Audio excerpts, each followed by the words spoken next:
Oh, Regina, I love the fact that you're just chilling on the beach. You How know, else, what that else is can our you do happy when you're out place. of debt? We're learning from you and Deacon Herb. The beach is our happy place for Oh, sure. absolutely. I'm trying my best to get there. I know I that's thought you right. guys were going to be out of town. We actually went last week. Blake's last day of school was Tuesday, the 17th. Gotcha. So we drove down to Destin that Thursday, the 19th, because Derick had to go out of town this past Monday. So we wanted to get in a few days before he had to go out of town. And we went to our favorite place. We went back to Henderson Beach State Park. I love Henderson Beach. Oh man, the last time we went there, we had like our best beach day yet. But this time, oh my gosh, Bev, I'll have to send you some of the pictures that I took. The seaweed, what do they call it? Sargassum was out of control. It was horrible. Oh no, I hate to go down there when that happens. Right. And I'm just like, we still got in the water. Yeah, Blake and Derick still got in the water. They can't see you, honey. You gotta move over a little bit. Yeah. Come on, move over. Come on, act like you love me. Act like I love you. Okay. So Regina, tell me, how do I get a background on this thing? You know what, when you first log in, there's something that says virtual background. And how about, I just learned a couple of weeks ago, you can use some of your personal pictures. You can, but I'm trying to figure out where it is. I don't see it. What I did was, instead of using like the link in the email, I logged in through the Zoom app on the laptop.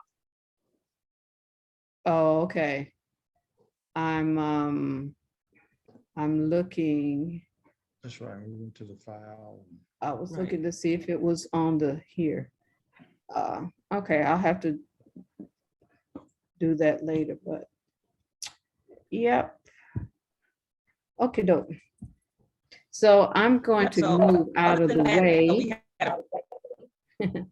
I'm moving out of the way. Herbert's going to take over.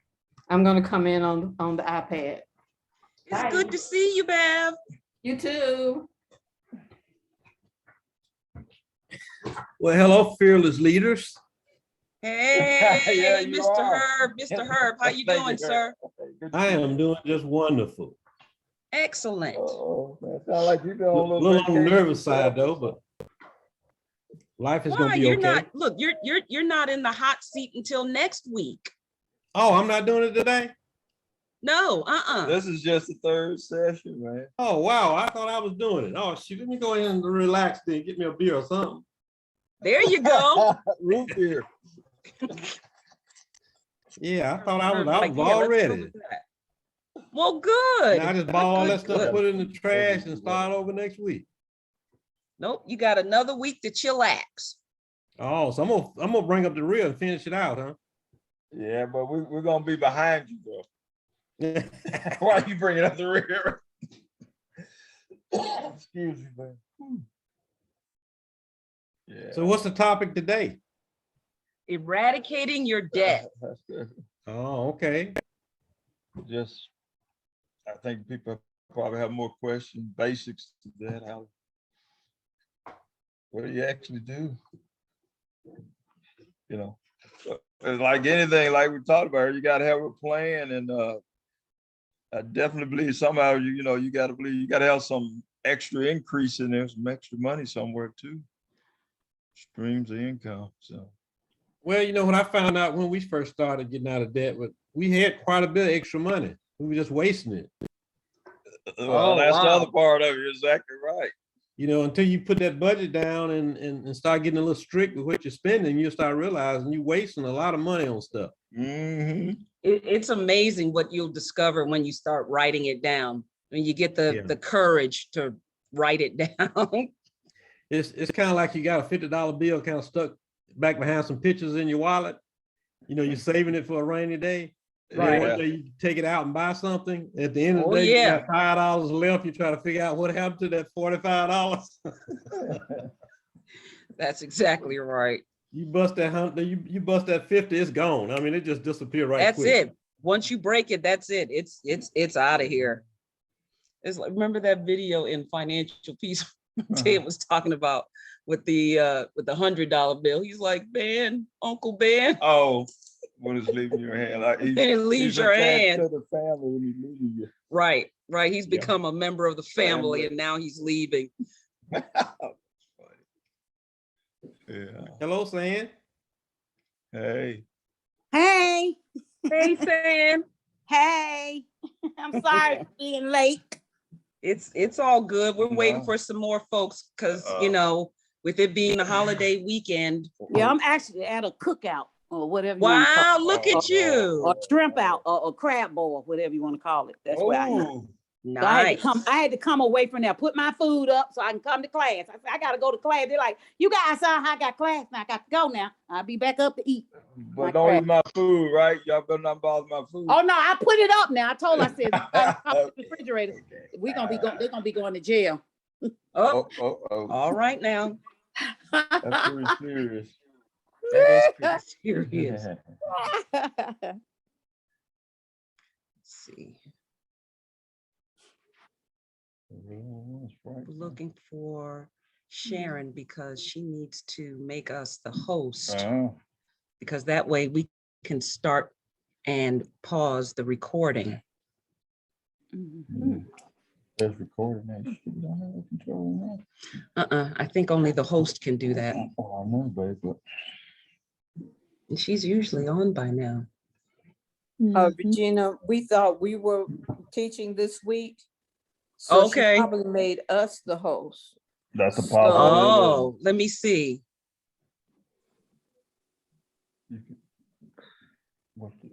I don't, when I click on the participants list, I don't see anyone designated as the host. Okay. I'll text Sharon. Okay, Oh, is that See? the drop down? right. So when you click on participants down here, see, Right. it shows you everyone over here, and whoever's the host, it'll say host behind their name. Okay. But it's not showing. Right. Okay. Oh, wow. Yeah, she'll need to make us the host so that we can do the screen sharing as well. Click on it now. What happens if you do it now? Do what? Well, I'll tell you what, it'll give you a message. All right. Host yeah, screen share. Oh, host disabled. Okay, yeah. Right. Only the host can do that. Hey, Sam, you guys at somebody's house from New Orleans, they the ones who do all that crap cooking and stuff. No, I'm at my daughter's. Oh, okay. Yeah. Oh, yeah, we know Nisha did it right. Oh yeah, it's good, honey. Got the shrimp and the crabs and the Wow. potatoes and the corn. I was about to Woo-hoo. say, they got everything that goes along with it, And the the corn sausage. and the, Yes, and the, oh my God. Let's not talk about that because it's upstairs and I'm down here. oh, okay, we're not gonna talk about You that. got that No, Cajun no, thing. we're not talking Regina- about that. Let me tell you something. Regina, I was hold trying on. to- She's getting ready to give you permission to Okay. do what you need to do, okay? Thanks, Bev. Uh-huh.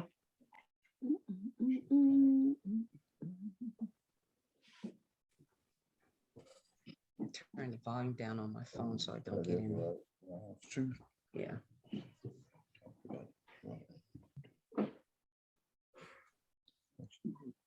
Doors off. Woke up.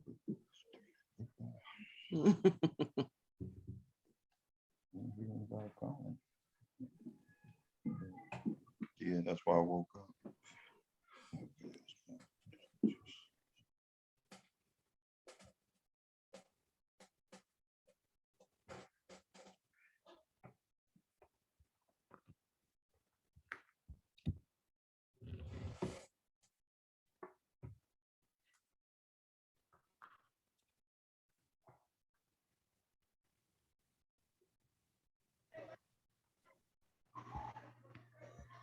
Hello. Good afternoon, Miss Wanda. How are you? Very well. How are you? How's everybody? We're doing well, thank you. Good. Good.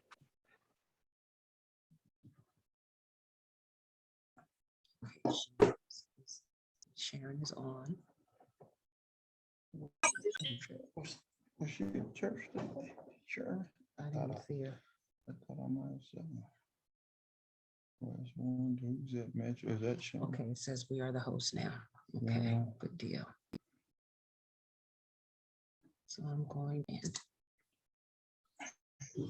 All right, ladies and gentlemen, it is 4:07 on Sunday in the holiday weekend. So we're going to go ahead and get started and say, of course, thank you all so much for taking this time out of your day on this incredibly beautiful day, Memorial Day weekend.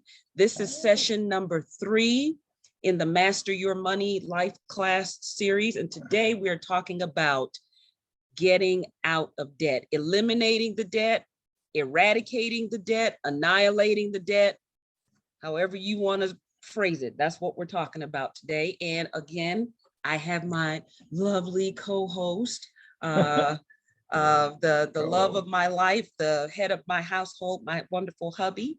Oh, well, again, welcome, guys, and thank you, baby. It's wonderful to be able to co-host with you. Well, it's a Yes. teamwork makes the dream work. Yes. Okay. All righty, folks, we're going to go ahead and get started. I'm going to start my screen sharing so that you can see. Share. All right, can everybody see my PowerPoint slide? Yes. Yes. Excellent. Awesome. So we're going to go ahead and get started. And I got this line. I never saw the movie, but I remember the scene from, what's the name of that movie? Amistad.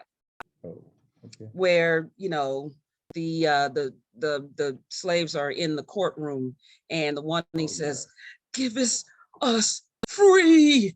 So I thought that would be a funny title for getting out of debt. So we are going to go ahead and get started. And as always, we're going to start with some scriptures. Okay. And wow. 1 from Proverbs, 2 from Romans, 1 from Psalms. Okay, so the Lord's word has a lot to say about debt. Proverbs 22:7 from the Message, the poor are always ruled over by the rich. So don't borrow and put yourself under their power. Romans 13:8 in the Message, don't run up debts, except for the huge debt of love you owe each other. When you love others, you complete what the law has been after all along. Romans 13:7, give to everyone what you owe them. Pay your taxes and government fees to those who collect them, and give respect and honor to those who are in authority. Psalms 37:21 in the NIV, the wicked borrow and do not repay, but the righteous give generously. And I wanted to give everybody a chance to interact with us and ask a question, throw a question out there. Everybody has been talking recently about the president getting ready to forgive millions and millions of dollars in student loans. So the people who borrowed all that money will now not have to repay that money. So in light of this scripture, what do you all think about that? About the president making it possible for all these people to not have to pay back the money that they borrowed? There are no right or wrong answers. I just want to, you know, give everybody an opportunity to engage with us. What do you guys think about that in light of God's word?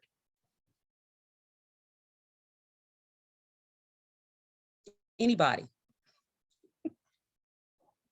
Everybody's on mute. Well, there won't be. Well, the thing I see about it is if you don't repay it yourself, yeah, then you part of the wicked. Okay, Herb, that's pretty. So now, See? okay, so building on that, is it really truly forgiven though? Does it just disappear? Especially those student loans that were guaranteed by the government. Do they really truly disappear? Does it just evaporate into thin air? Who is really actually going to end up paying those loans back? All of us. Yeah. Exactly. Yeah. And our Exactly. taxes gonna go up some kind of way to make up that money. Oh, Yep. yeah. Yeah. That's exactly right. Right. You know, another aspect of it, even though if that happens, that because I think it has to pass Congress or law for that to happen. But the other part of that, regardless of whether it happens or not, you got to think about, well, what about the people that will, regardless, pay back their loans anyway? You know, just the fact because they took responsibility, they realized they're the ones that made the debt. So, you know, kind of where does that put the people who see that? You know, they might have second thoughts then. Hey, you know, if we're going to do that for everybody, why not me? So, I mean, yeah, there's a lot of things And how do to you, consider. But right? but And you're how right, do, Herb. At the end of the day, at the end of the somebody's going to day, pay. it's going to be us. That's exactly right. And how do you determine whose loans are forgiven, quote unquote, and whose are not? Yeah. How do you make that Well, determination? Well, my understanding is they only talking about the loans that went through the government, like you said, the ones that the government bagged. If you went to the bank Right. somewhere and signed for a loan yourself, That's you're true. still responsible for that loan. Right. Okay. Yeah. No, that's absolutely true. Now, Right. what I think they should do is if they wanted to help the people pay off those loans, is match it dollar for dollar. Every dollar you pay, Yes, the that's government the will pay. Yeah. And then that would give people incentive to start paying. Because I know people who got student loans 20 years ago. Right. And I was student for 20 years, and they Yeah, still paying on it. That's Because they've amazing. been paying the minimum, and they got a chance to put it on hold. They put it on hold. You know, Right. they just try to Right. slide it over in the back of the closet like it wasn't there. Mm-hmm. You know, Right. you got Yep, doctors they and get- lawyers who had $200,000 or $300,000 worth of debt, but Yep. they still got $200,000 or $300,000 debt because they ain't been paying it. They just been paying the minimum. Right. Yeah. Right. And it's just like any other debt that is interest bearing. Right. It So, keeps, yeah. what's the word I'm looking for? Accumulating. It keeps, right. And it keeps accumulating. rolling over and rolling over. Just because you're not paying on it right now doesn't mean that the months that you didn't pay are forgiven. They're just added on to the back of it. Right. So Yeah. you're just So, extending the time that you're in the debt. yeah. So It's So- kind of like it's gonna be, Go ahead. They froze it. They froze payments during the COVID in 2020. Right. If the Right. person had in a sense, they would have continued to pay, and then they would have been months ahead. right. Mhm. That's exactly right. Yeah. So you're not, alleviating it, you're just prolonging it. Same Yeah. thing with mortgages. All those people that didn't pay on their mortgage during COVID for 2 years, 2.5 years, or however long it's been, that time is not taken off your mortgage, it's just added to the end of it. Yeah. So, So the question then is, how do we get to the point of where we're always in control of our finances and not controlled by other influences, but we're in a position where we are more in control of our money, our finances, our destiny, our future? I think that's the question. well, we took a good So- step toward that last week, right? When we Mhm. talked about getting on a written budget. Right. And Tool, yes. I don't know how many of the people that were with us last week are with us this week. I know Miss Wanda was. So hopefully the people that were with us last week took the homework assignment seriously. And, for the married couples, if you've never done it, have the conversation about the benefit, because we talked about what a budget is, what a budget isn't, what the benefits are, how starting to live on a written budget, whether it's on actual paper or electronic, what it does for you, how it changes your habits. It causes you to be more disciplined, right? Right. Mhm. Excuse me. Also, with that in mind, in terms of beginning to talk about your finances, your money, your budget, where you are, what's coming in and what's going out, how has that been for some of you? Even if you're single, you've got someone, maybe it's a connection group leader, it might be someone you're really close to, you trust, they're responsible. That's been the assignment in terms of discussing your money and then writing down or beginning to look at budgeting. So just want to see if we can get some feedback from that area, even for those who have done it before. Right. I'm sure like you heard from Beverly, maybe San Ricardo, I'm sure you guys had a lot to talk about. Yeah, we actually did. It was good. He wasn't on with me last week. But one of the things it was good. The budget is good. One of the things I took away last week when you were talking, Regina, about paying for our gas with cash. Yes. I said, that is so, I used to do that long time ago, but when you brought it up, I said, I'm going back because you do save. So that was a plus for me last week when I shared it with my husband. And so we've already incorporated that back into our budgeting. And we sat down, of course, and of course, did a paper budget. I like it electronic, but I put on paper too. Great. We have both ways. And one thing we had got away from was one person was basically handling it, and then the other look at it. So now the other thing I took away, we went back to doing it together, so everybody know everything that's going on is nobody don't know. And so I'm enjoying it. It's bringing back stuff that we've done earlier. Now we're in a different position. So it's definitely a plus to be doing these things. So I know that's right. Yeah. I know that's right, Sam. That's awesome. It is, as I drive around town looking at the different prices at the gas stations and things like that, I have seen gas stations where the difference in the price between if you pay cash and if you use a debit or credit card, I've seen it where the difference is like 10 cents a gallon. I saw it 20. Really? Wow. Yeah. Wow. And I mean, at the beginning of doing that, like you said, getting back into the habit of paying with cash, it may not seem like a lot, because if you're only getting 5 gallons, you save, one whole dollar.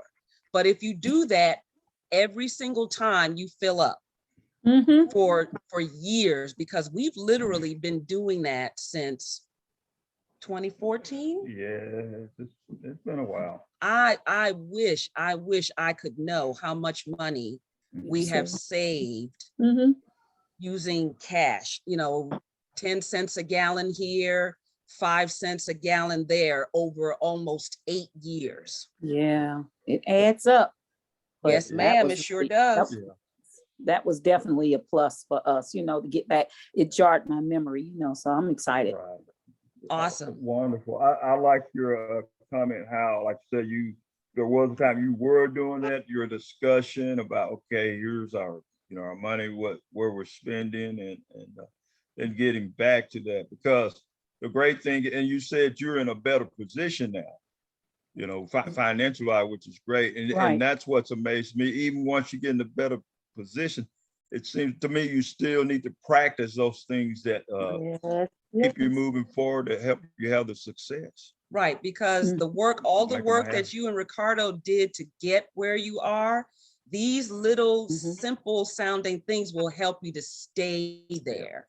Because it's real easy. It's real easy to slide back into old habits. Right. And that's definitely one of our challenges too. Right. You have more money, it's easier to spend more. There's always something. That's the whole point of getting out of debt, though. Right? Okay, we'll talk about that part later. Derek said we'll talk about that later. So we're going to move right along rapidly. We're moving rapidly along.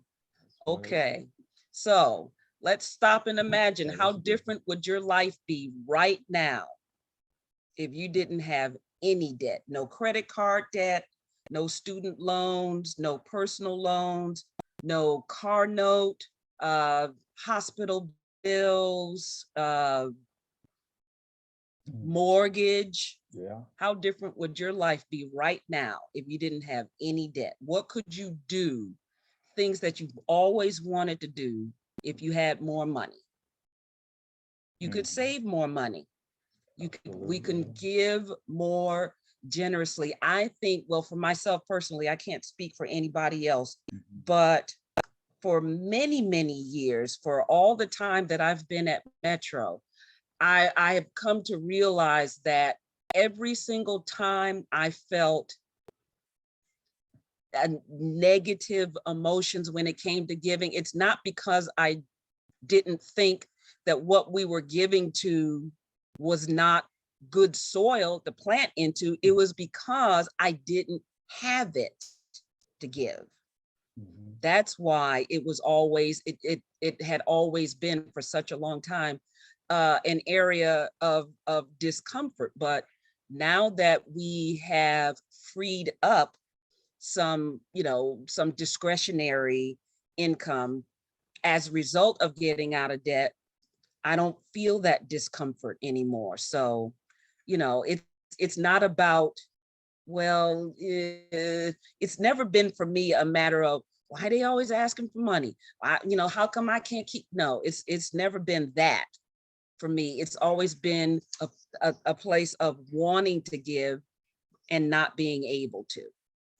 So when you get out of debt, you can give more generously. You can take that trip to wherever it is you've always wanted to go. And shameless plug here, you can plan that trip with us. So anyway, I'm gonna move rapidly along from there. If you didn't have any debt, you could start a business.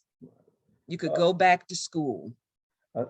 Yeah, I was just gonna mention, I think the key thing on this slide more than anything, I wouldn't get so stressed out about my monthly budget. In other words, get beyond where I've got more months than money. I mean, Right. all of us have been there. So, hey, that's the goal. How can we have definitely more than enough money for the month? Right. So Yes. we're working to get to the point where once everything has been, you give every dollar before the start of the month, you give every dollar an assignment. Every single dollar you have coming in gets an assignment. You pay your rent or your mortgage, you tithe, you give your offering, you pay all of your monthly obligations, you put some into savings. And we're working to get to the point where once you've done all of that, you got some left over.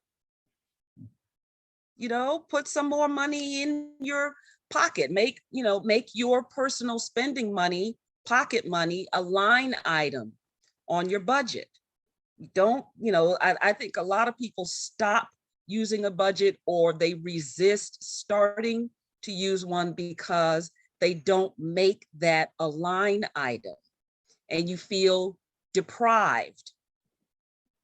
And so it's just like, well, I work and work and work and I deal with the traffic and, I fight with my spouse or accountability partner or significant other to get this budget done. And then I don't have anything to show for it. I don't get to, enjoy the money that I work so hard for. And that's why last week we said that a budget does not represent the end of your enjoyment of life, or at least it shouldn't. It can feel like it sometimes, and I'm speaking from personal experience, but put yourself in there as well. Make yourself an important line item in your monthly budget.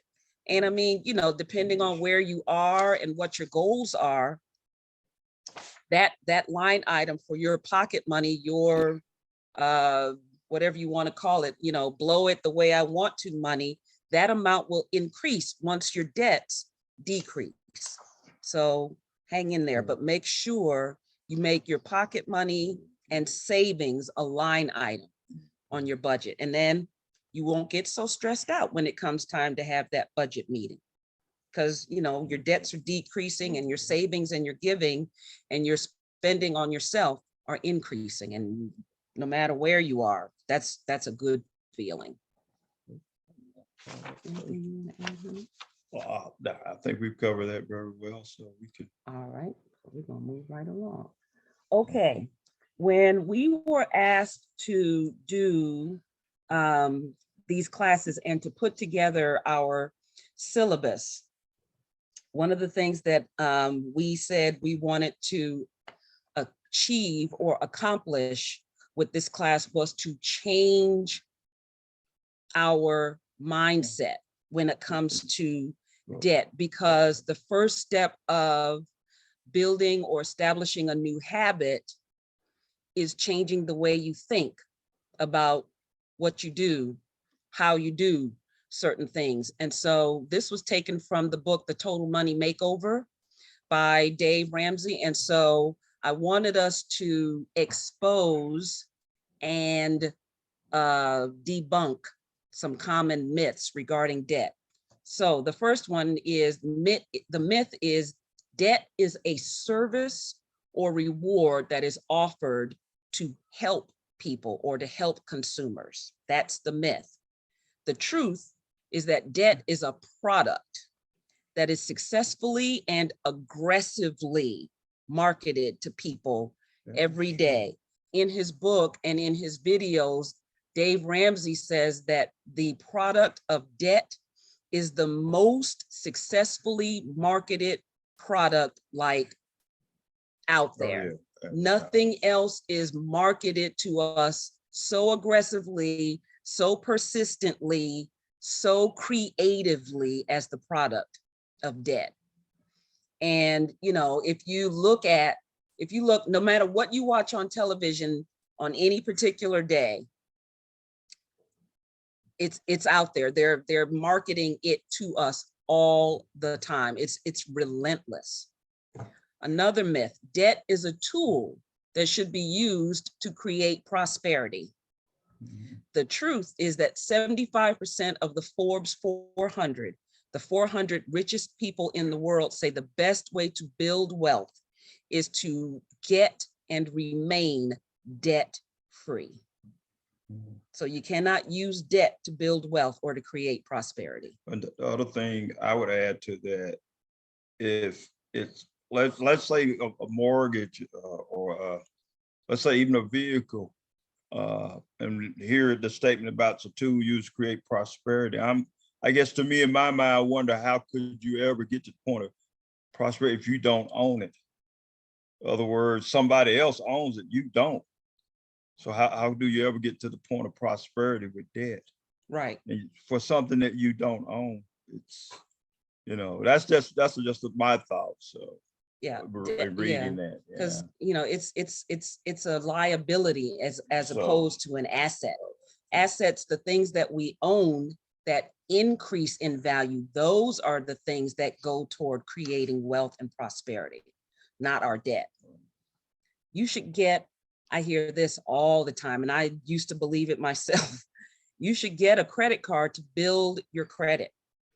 So many people still believe that. But the truth is that cash buys stuff better than debt, and a cash payment history can qualify you for large purchases like a house, like a car. I remember a class we did years ago at the church, and we had Trish McGee speak on mortgages. And she talked about how the vast majority of mortgage lenders only look at your credit score to determine whether or not they're going to qualify you for a mortgage, because that method is quick and it's easy and, you know, quote unquote, everybody's doing it. She said, but there are still lenders that do traditional mortgage lending, and they look at your entire financial history and not just your credit score. They look at, you know, if you've had situations where, you know, money was tight, or you lost a job, or you had a family emergency and you know, due to circumstances beyond your control, you ran up more debt than you ordinarily would, but then things got better and you got back on track. They look at, traditional lenders look at all of those things. And the majority of people don't do it that way anymore because it's harder and it takes more time and it takes more work. But if you are determined to, get on track with your finances and do things, the proper way, you can find mortgage lenders that still do traditional mortgage lending. So All right. that's a good thing to keep in mind. Yeah, and I'll say this in my experience, and I've had this conversation with people concerning the item. Should you have a credit card to build your credit? What I found in just doing some research, and also in Dave's discussion, is that basically, yes, out of that number of people who have credit cards, maybe there's about 10% that I've actually told me, well, I have a credit card. And I pay it off at the end of every month, which is great. Every 30 days, boom, I got a zero balance. Well, I can't argue with that. But what I will say is that basically it's the other 90% that Right. normally has the issue that we're probably really addressing, where they go over, they got too many credit cards, and usually they do get into trouble. Right. I can say we had too much at one time. Yeah, we did. Absolutely. So, and I wasn't able to pay it off at the end of every 30 days and have a zero balance, but I do know, and some people are able to do that. So I understand that. Just for transparency and honesty, yes, some people do that, but usually it's the other 90% that are usually having the problems and struggling with the finances. And I think in most cases, that's who we're really trying to help and address. So Right. just for clarity, with credit cards or credit debts. Right. Yeah. Okay. Here's another popular myth regarding debt. By co-signing a loan, I am doing a good thing and helping a friend or relative. That is not true, because the word teaches us that the borrower is the slave to the lender. So if you co-sign a loan or you lend money to a friend or family member, you are now their master. You're not their family member anymore. You're not their friend anymore.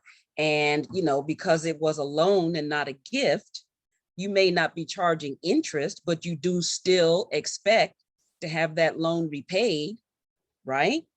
And so things happen and, they don't repay it, and they don't return your phone calls, and they don't return your text messages, and, they're ducking and dodging so they don't have to make eye contact with you. And you see them across the room at family gatherings or whatever. And now they're giving you the side eye and looking at you all suspiciously and stuff. It's because the nature of your relationship has changed.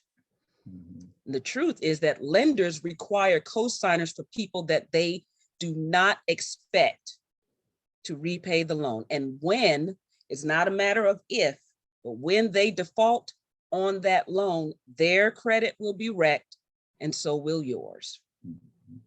And the word has quite a bit to say specifically about co-signing and why you should not do it. So I'm not going to read all of these. I found 4 verses just in the book of Proverbs that talks about why you should not co-sign.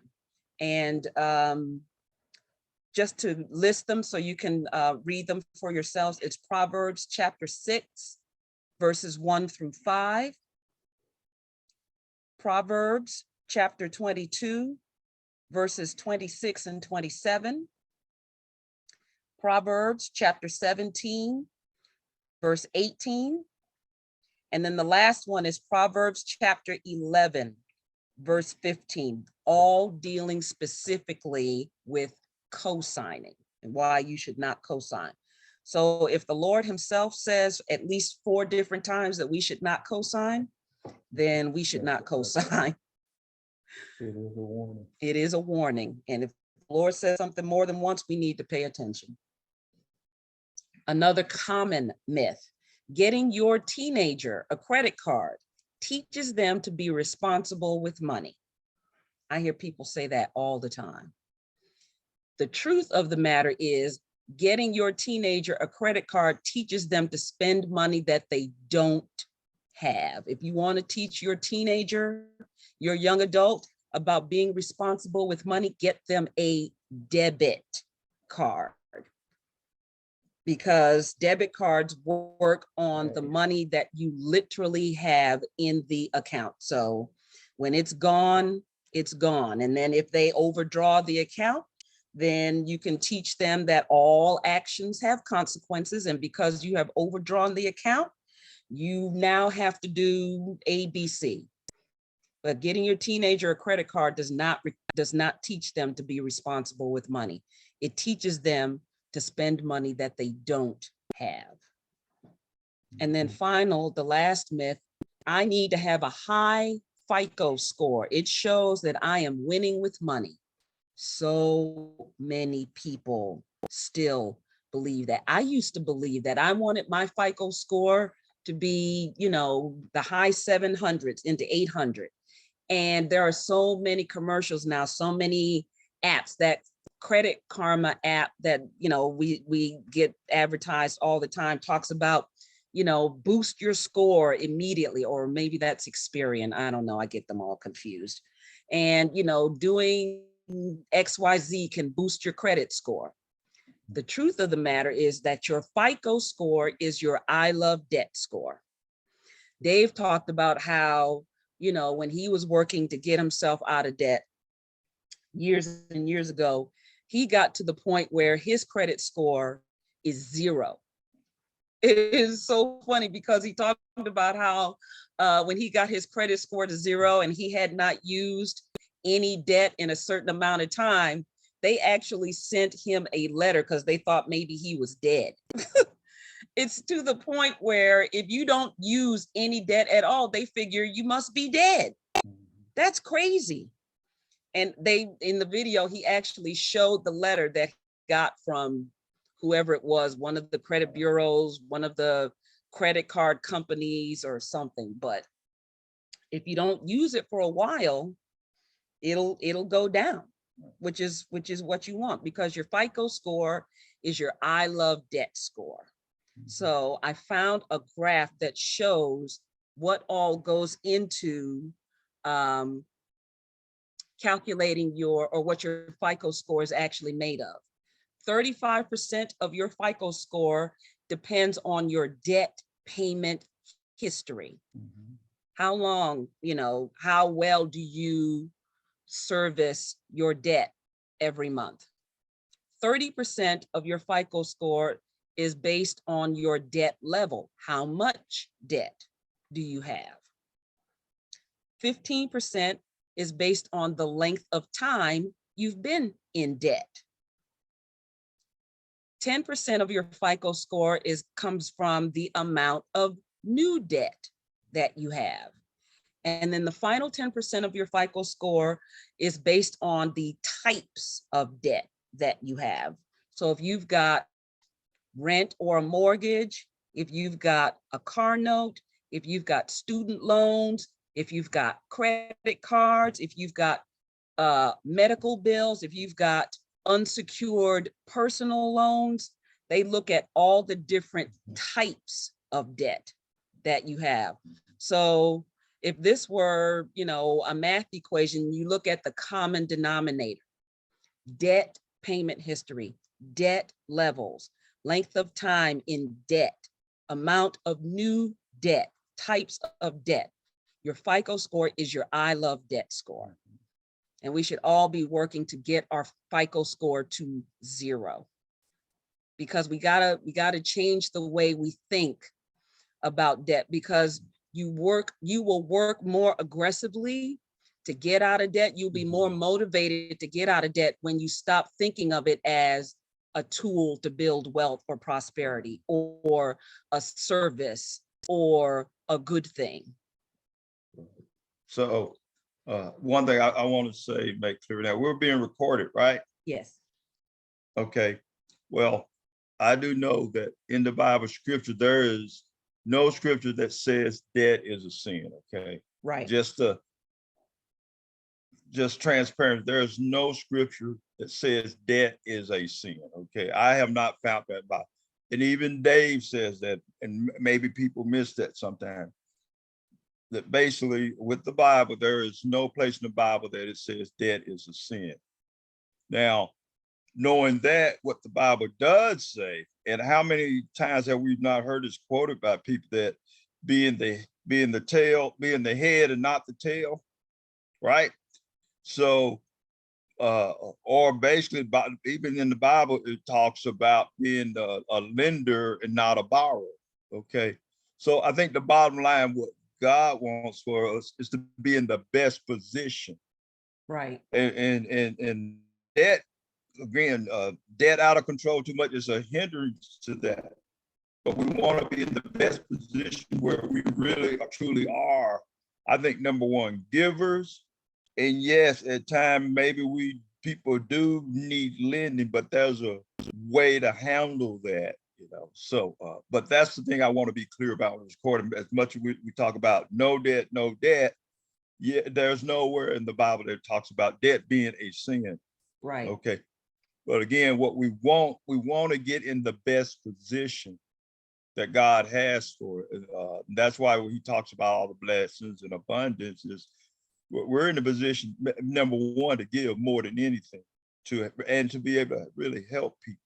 Right. So definitely don't want to lose sight of that. So right. The word does not say, like my husband said, the word does not say that debt is a sin, but it also does not say that debt is a good thing either. Yeah. So, you know, you're not going to go to hell if you've got debt, but, you know, you're not, like Derick said, you're not in the best position. You're not living your best life, as people like to say now. You're not able to do the things, right? You're not, right. You're not able to do the things you want to do. You're not able to give. You're not able to save. You're not able to travel. You know, if you're not in a position where you need to go to school, you may have kids or grandkids or nieces and nephews that are getting ready to go to college. I mean, it's a scary thought for me to think about, but in a few short years, Blake will be graduating from high school and getting ready to go to college.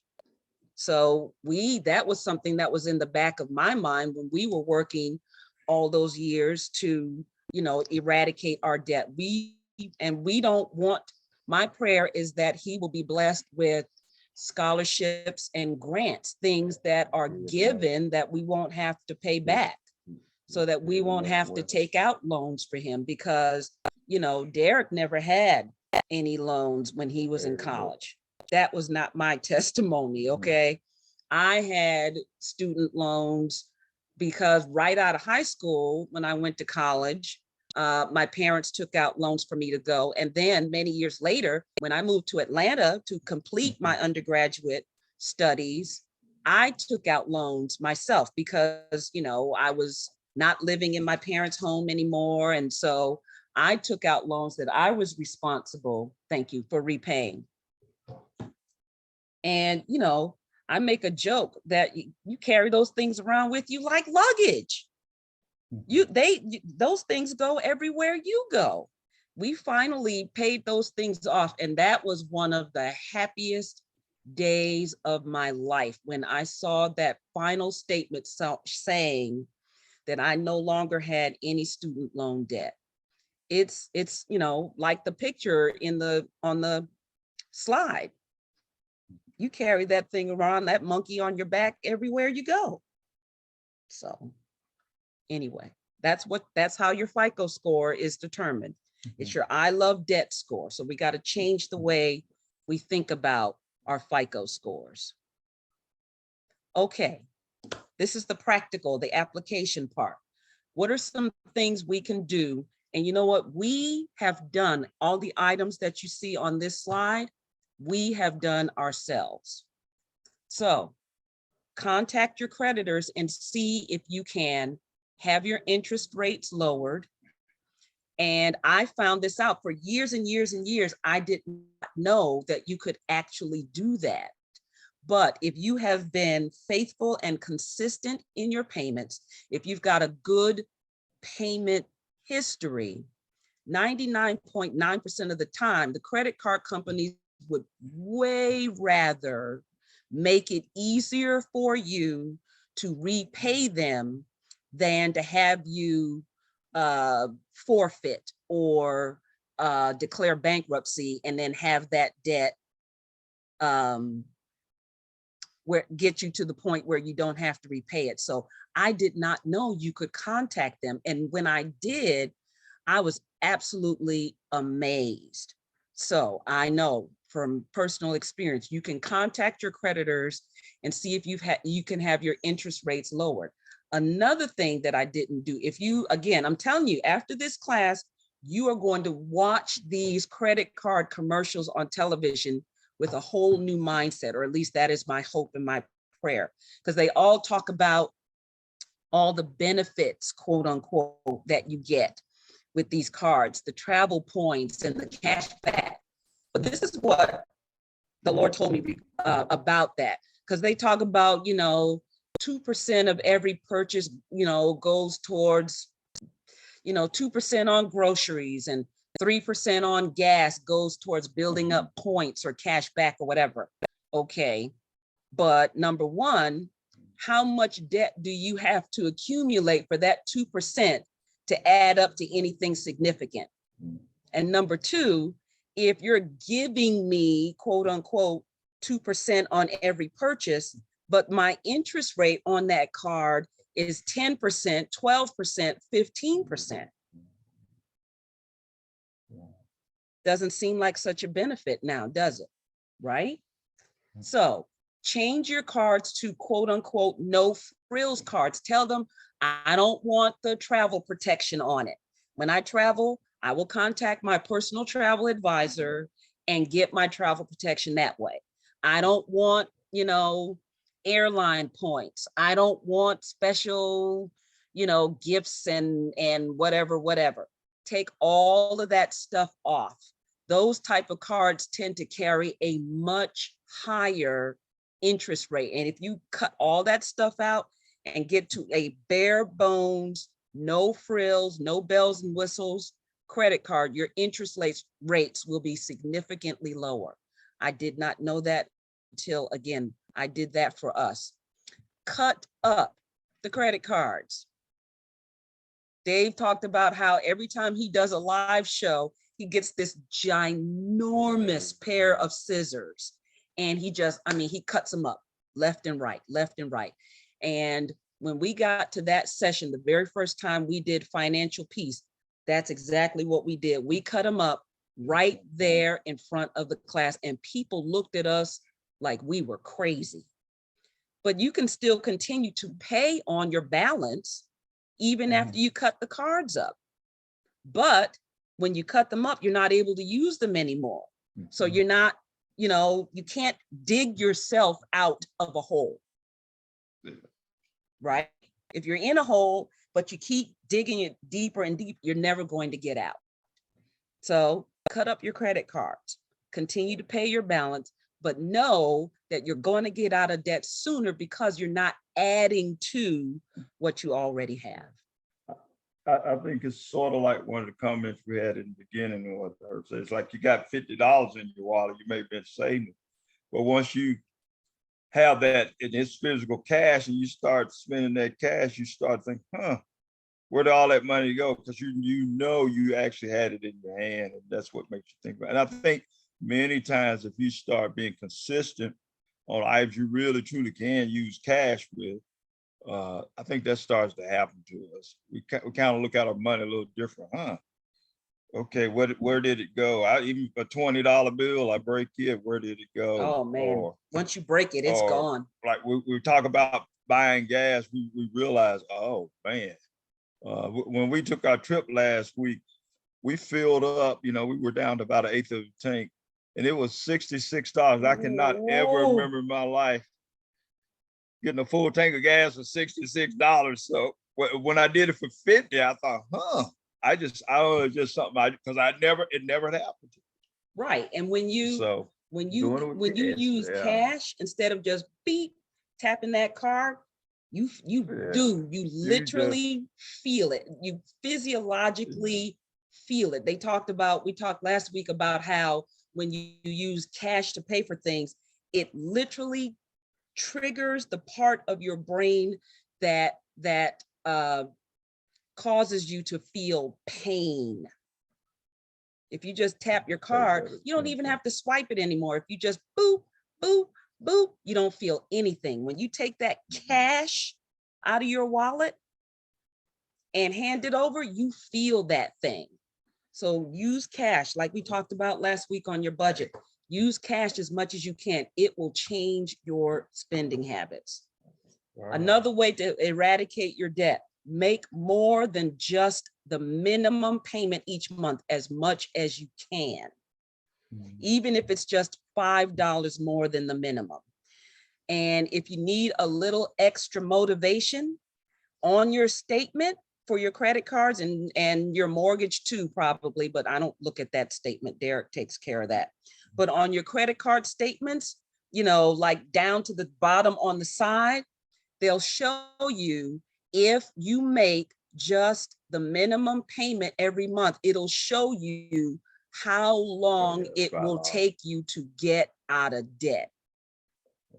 And what you would pay at the end of the terms, which is kind of amazing when you look at it. But yeah, that's now you if that doesn't motivate you, nothing will. You look at that thing, it's like, if I make just the minimum payment every month, it's going to take me 30 years to pay this off. And then by the time I do pay it off, I will have paid double or triple the amount that I borrowed because of the interest. Look at that thing on your statement. I'm telling you, that will get you and keep you motivated. Get your attention. It'll definitely get your attention. And then the other thing I found out is that you can make multiple payments each billing cycle. So a billing cycle is typically what? 30 days, 30 right? days. So what we started doing was we would make our regular payment on time. So if it's due on the 5th of the month, we would pay it on or by the 5th of the month, and then wait a few days, you know, access your account online to see that your original regular monthly payment went through. But the law says that in any revolving interest-bearing debt, if you make more than one payment during each billing cycle, the law says interest can only be deducted once during any billing cycle. So if you make your regular payment on the 5th, a part of that payment goes toward interest and the rest of it goes toward the principal. If you make another payment on that same debt on the 8th or the 10th or the 12th or the 15th, the next time you get paid, 100% of that second payment goes toward the principal. They can only deduct interest once per billing cycle. So what'll happen over time is those additional payments are going to cause your principal to decrease quicker. So, you know, your debt is going to be annihilated, eradicated, eliminated quicker because your Wow, principal is Regina, deducted. I'm so sorry. I'm so sorry. That right there. Oh Yes, my ma'am. God. Yes, ma'am. And Regina. yes, ma'am. I'm telling you, Oh Wanda, my my mind God. was blown when I found that out. I mean, credit cards, car notes, student loans, even your mortgage. I remember seeing something that said if you make one additional mortgage payment per year, one additional mortgage payment per year, it takes 7 years off your mortgage. So what you can do is take your monthly mortgage payment divided by the number of checks or the number of pay periods that you have in a year, take that amount and make that amount your additional payment during the month. And by the end of the year, you will have made one additional mortgage payment per month. And it's going to take, because again, your principal is coming down faster. Right. And what'll happen is, as your principal comes down, right, over time, as your principal comes down, the amount of your payments toward interest is going to be smaller because your balance is smaller, and the amount of payments, the amount of your payment that's applied to the principal will go up and your balance will come down. We have done each of these things, and it's you know, it's not a quick fix. It's not gonna be, you know, miraculously noticeable at first, but over time it does work. These are not, you know, suspect, you know, sneaky, illegal, borderline illegal things. These are things that you can do. They're perfectly legitimate, they're perfectly legal, and they work. And the other thing I'll mention is the fact that let's say you have 3 or 4, you know, maybe 5 different bills or creditors or whatever, cards alone. Generally speaking, you pay the one with the smallest amount first. Right. Okay, and then once you complete that, whatever the payment you were making during the month, just apply it to the next. Right. The next smallest amount. Right. That's what Dave calls the debt snowball. And it becomes like a snowball. Again, it's something over time that you practice, but it's amazing the results you get and you see, and you will really begin to enjoy. Oh, okay, yeah, this is working. Right. Again, it's a process. It's over time. And your habits and your mindset will change too. Absolutely. You start seeing that progress that you're making. You develop some traction, is what Dave Ramsey calls it. You build some traction. You're not just spinning your wheels. Right. You know, like, and what you can do is, if you were paying $30, $40, $50 for that one credit card, you paid it off. Now you move on to the next one.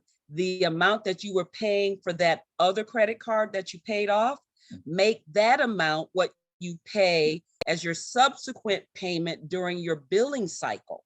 So all of the amount of that subsequent payment goes towards your principal. I'm telling you, as someone who has done it, it's remarkable, the changes. It's remarkable, the progress that you will make with these practical steps that you can take, that we have done ourselves. Okay, we are coming to the end of our time. So the teacher in me has to always give you some homework. So your homework for this week is to get copies of your credit report from all the credit bureaus. Okay, for the married folks out there, right? You don't know, it's like, you know, driving someplace that you've never been before. You know, you can't know the best way to get there if you don't know where you are. For the married folks, be sure your spouse gets their credit report as well. For our single brothers and sisters, once you get your reports from the different bureaus, share it with your accountability partner so they can see where you are. Check your reports for accuracy. Again, talking from personal experience, when we first started doing that, we noticed that there were items on Derick's credit report, that things on there that we had never done. And that's because Derick's son is named after him, although their middle names are different. They are both Derick L. Turner. My Derick is Derick Lamar. Our son is Derick LeBron.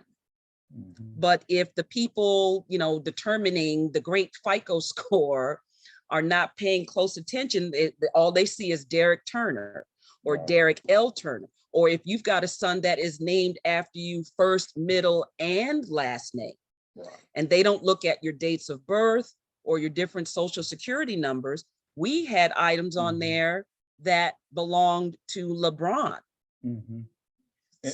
I was going to mention, I think part of the problem, it seems that they did not check the social security numbers. Right. That's what it proved. Now, maybe the law has changed or they changed that, but I know if you can't verify, you know, that information against social security number, it's easy to be a mix up. Right. So when I was single and I pulled my credit report one year, just to see what was on it, just to see how I was doing, there was a hospital bill that had gone into collections. And I'm like, I have any overdue hospital bills, and I certainly don't have any bills that have gone into collection. So I called, oh, my PC's running low, so we got to wrap it up. Long story short, I called and they said, oh, well, this was a hospital visit for when you had your daughter. I didn't have a daughter then. I don't have a daughter now. So check your reports for accuracy and make sure everything on your credit report is also listed on your monthly budget. So tying together what we talked about last week, make sure all the items on that credit report are also in your budget so that you are confident that you are taking responsibility for all of your monthly financial obligations. Any questions? Comments? There's a couple things in the chat. Yes, I didn't mention that I did my homework last week, and I do have an accountability partner, which is my connection group leader. Awesome. And even from the week before, just analyzing and looking at what I do know. So in getting the credit reports, that will increase my information of what other debts that I don't know are out there. But yeah, that credit card information is really mind blowing today, and I will definitely be putting that into Great. practice. So thank you, Awesome. thank you, thank you. It is absolutely our Right. pleasure. And just like last week, we got a prize to give away this week. So quick question, Jen, no Googling, okay? How many, we just talked about getting a credit report from all the credit bureaus. How many? What 3. happened? Now we have to say, if you've already won, you cannot win again.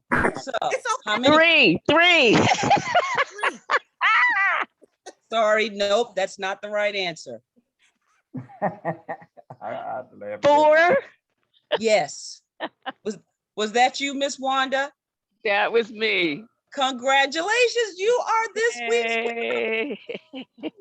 There are 4 credit bureaus: TransUnion, Experian, Equifax, and this one, when I was putting together this question, I found out about this new one, Innovis, INNO, V like Victor, IS. So when you're pulling your credit reports, make sure you get one from possible, each of them. And unless the law has changed, you are entitled to 1 credit report from each bureau every year for free. Okay, that's what I was getting ready to ask you, because I know in the past that they have put a fee with it, you know, and signing up to get a report, that they put a fee with it, and then my understanding later is that they give you notifications on a bi-weekly or a monthly basis, but they should all be free initially, correct? At least one, yes. At least 1 per year. You should still be entitled to 1 per year for free. Hopefully that has not changed. And I got just quick, who's ever heard of Innovis? I mean, any of you guys ever heard of that one? As far as credit reporting? I haven't. No, never Yeah. heard of it. I think I saw it mentioned or advertised once a while back, but yeah, you're right. I don't think, most of us have heard that is a. Yep, so now, the last, see? who knows, 5 years maybe, but See? Innovis. We've all learned something. There are now 4 credit bureaus out there. Yeah. All right, so that is the end of our presentation for today. And Miss Wanda, congratulations. You are this week's winner. Woo-hoo-hoo! And so next week, you guys are going to have the opportunity to hear from Mr. Herbert Wynn and look forward to him. And it's going to be great. I know a lot of us are sort of in that retirement age. Yeah, there you go. That's right, Herb. A lot of us in that retirement range, including myself. So we will look forward to hearing from her. All Mr. right, Herbert Wynn. oh, goodness gracious. I'm down, my battery power is down. Are there any other questions? So- Anything that anybody would like to share before we say thank you and enjoy the rest of your holiday? Great teaching. Thank you, thank you.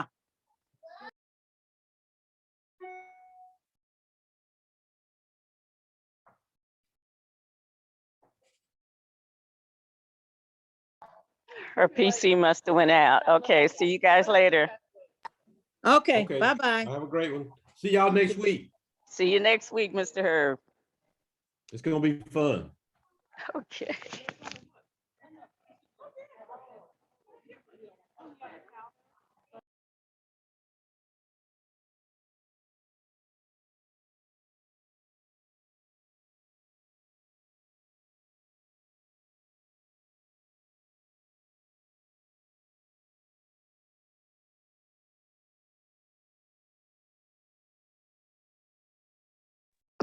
There we are. Yeah, our power went out, so we just checked back in. I think everybody may have heard the words basically have a good weekend. Oh, you might be on mute, Herb. We can't hear you.